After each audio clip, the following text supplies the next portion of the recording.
Namaskar to everyone. This is Neha Rajput. Again, we are here to discuss the PYQs related to the gender topic. तो gender को हिंदी में क्या बोलते हैं? लिंग बोलते हैं. मैंने ये PYQs ना इंग्लिश में भी कराए हैं, जो कि मैंने कल अपलोड कर दिए वीडियो. अगर किसी को इंग्लिश में करने हैं तो वो जाकर देख सकता है. आज हम करेंगे हिंदी वाले, ठीक है. लिंग एक डैश शब्द है जो किसी समाज में दिए गए पुरुषों और महिलाओं को सौंपी गई सामाजिक रूप से परिभाषित भूमिकाओं और व्यवहारों को संदर्भित करता है, जबकि सेक्स एक डैश घटना है जो पुरुष और महिलाओं को परिभाषित करती है. तो जो लिंग है वो कैसा शब्द है, कहाँ से आया है. जो सेक्स है वो कैसा शब्द है, कहाँ से आया है. लिंग को इंग्लिश में जेंडर बोलते हैं और सेक्स को सेक्स ही बोलते हैं. तो कई बार जो हम नॉर्मल भी नहीं समझ पाते कि इनमें क्या डिफरेंस है. जो जेंडर है ना वो सोशली कंस्ट्रक्टेड है ना.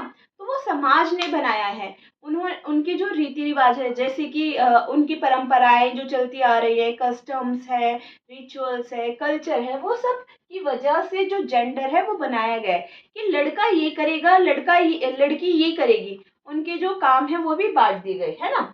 जो सेक्स है वो बायोलॉजिकल डिफरेंस की वजह से आया है. जैसे कि एक लड़के के हॉर्मोन्स अलग होते हैं, लड़की के अलग होते हैं. क्रोमोसोम लड़के में एक्स वाई भी होता है, पर लड़की में सभी एक्स एक्स ही होते हैं, है ना. और हाइट लड़के की ज़्यादा होती है कंपेयर टू द गर्ल.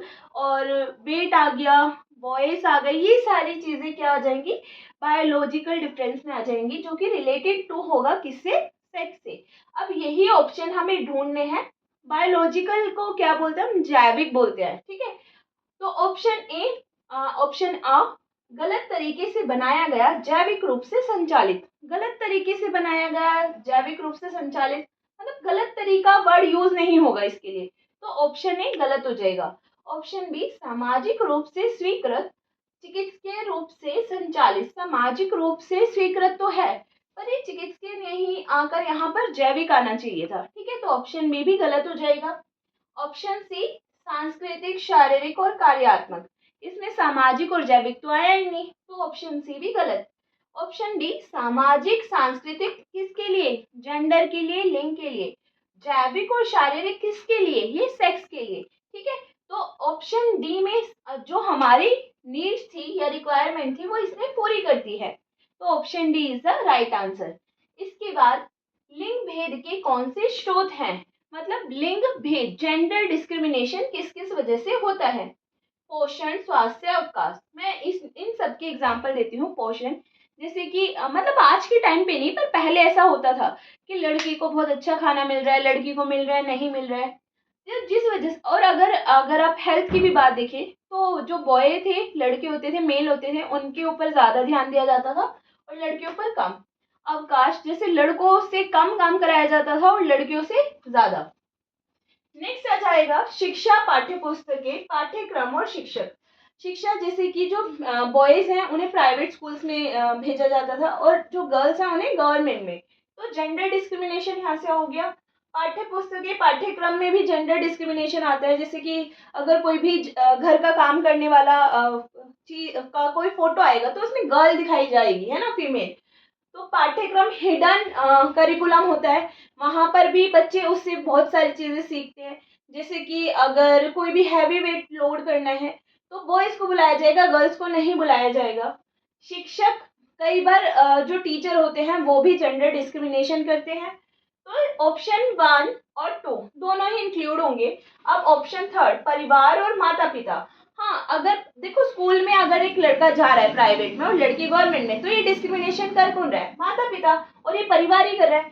तो जिसमें तीनों ऑप्शन होंगे, मतलब तीनों ही ऑप्शन जेंडर डिस्क्रिमिनेशन में के स्रोत हैं, है ना, किसके, लिंग भेद के स्रोत हैं.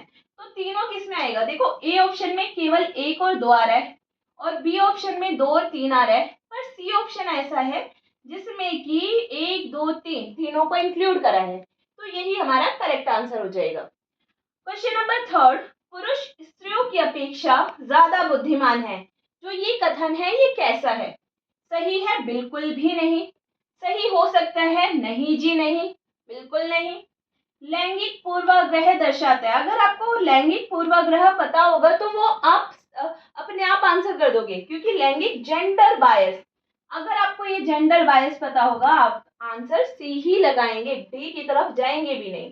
पर फिर भी पढ़ लेते हैं। बुद्धि के विभिन्न पक्षों से सही है, नहीं, किसी भी पक्ष से ये सही नहीं है।